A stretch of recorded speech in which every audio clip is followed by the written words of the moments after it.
Hello दोस्तों,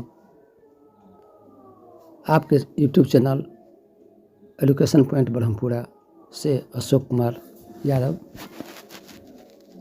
एक नई नोटिस जो आप लोग देख रहे होंगे स्क्रीन पर 28/12 को रात में देर रात आई मेरे पास, उसके बारे में हम बात करेंगे। फिर से होगी री-वेरिफिकेशन में सफल अभ्यर्थियों का। इसमें देख रहे होंगे कि शिक्षा विभाग बिहार सरकार का लेटर है। इसमें जो फिर से इसका वेरिफिकेशन होगा 14-5 तारीख से, जनवरी से, नए साल में। तो यहाँ आप लोग देख रहे होंगे ये दिया हुआ है के पाठक से लिखा हुआ है। सेवा में जिला शिक्षा पदाधिकारी बिहार, सभी शिक्षा पदाधिकारी को लिखा गया है। इसमें TRU 1 के तहत फर्जी विद्यालय अध्यापकों की पहचान करेगा। इसको हम बताते हैं आप लोगों को ये कैसे प्रोसेस में आएगा। वहाँ से अवगत है कि गत 2 नवंबर 2023 को लगभग 1.2 लाख विद्यालय अध्यापकों की नियुक्ति हुई थी। ये तो आप सब लोग जानते हैं। तो इसमें बहुत सारे फर्जी अभ्यर्थी जो पकड़ाए हैं, इसी को ध्यान में रखते हुए इसको अब हर जिला कार्यालय में बुलाया जाएगा और जहां वो काम कर रहे हैं उनके साथ वहां के HM यानी हेड मास्टर सर भी रहेंगे। उनके साथ उनका थंब इम्प्रेशन से फिर री-वेरिफिकेशन होगा, जो आप लोग देख रहे होंगे।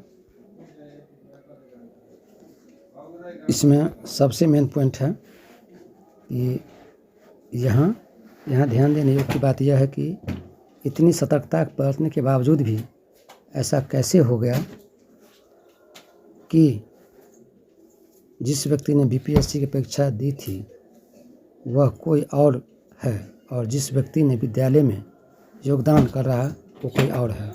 इस कारण हुआ क्योंकि BPSC ने उस समय यानी नवंबर 23 में विभाग को उन अभ्यर्थियों का थंब इम्प्रेशन नहीं प्रदान किया था। यानी जो आप परीक्षा दिए होंगे उस टाइम में आपको थंब इम्प्रेशन लिया होगा, वो डाटा BPSC के पास है जो डॉक्यूमेंट के समय नहीं दिया गया था।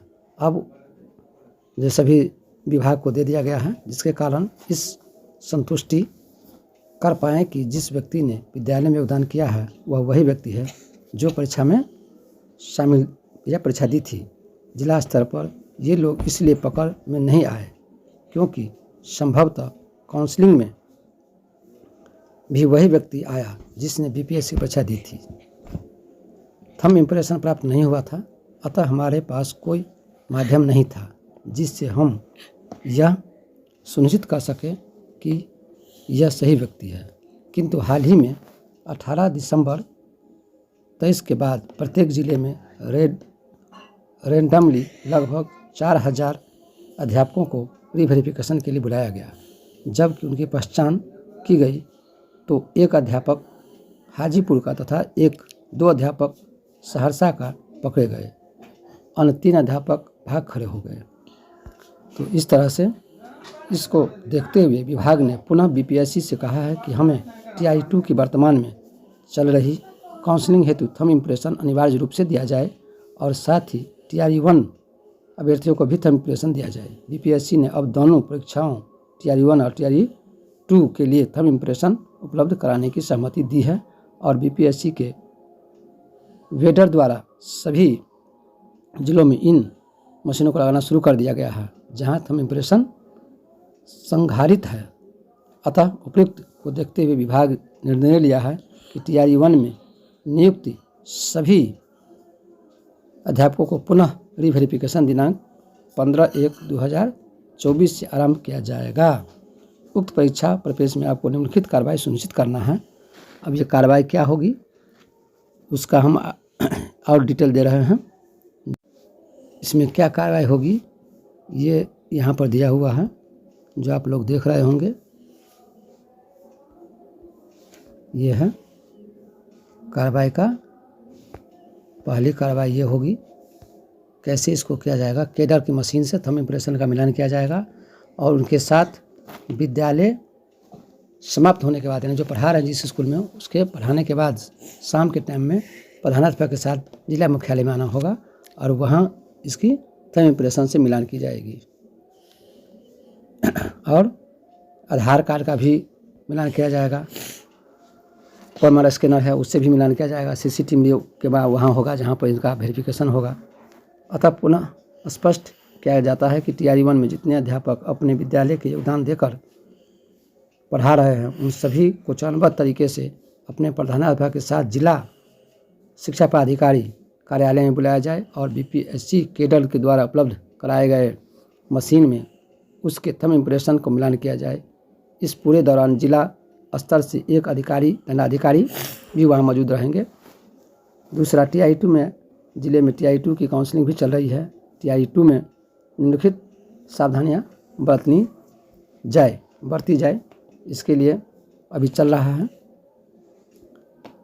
तो इसमें दिया हुआ है कि TRE-2 के तहत आपके ज़िले में जितने अभ्यर्थी इस समय काउंसलिंग के लिए आ रहे हैं उनका थंब इम्प्रेशन का मशीन में स्टोर किए गए थंब इम्प्रेशन से उस अध्यापक का थंब इम्प्रेशन का मिलान नहीं होता है तो यह माना जाएगा कि यह फर्जी है।